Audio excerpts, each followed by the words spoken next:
Hello，大家好，今天我要去 4S 店把我的问题给 4S 店说一下，然后让他们给我看一下两个问题啊。第一个问题就是车上有类似锈点的东西，因为主要是在车顶上有一些类似于黄色，然后这东西很难擦掉。然后我让去4S店看一下。第二呢，就是轮胎有异响，就是两个后轮在驱动的时候有异响。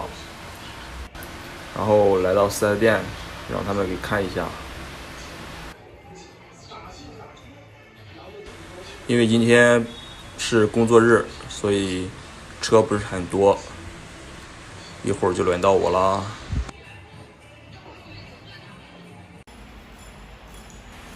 这是4S 店的小伙子，他想给我把车吊起来看一下，车轮异响的问题，现在正在升降。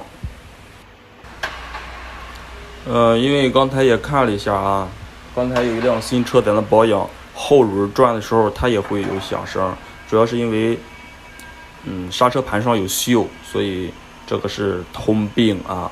都会响，低速的时候它都会响，但是高速的时候就听不出来了。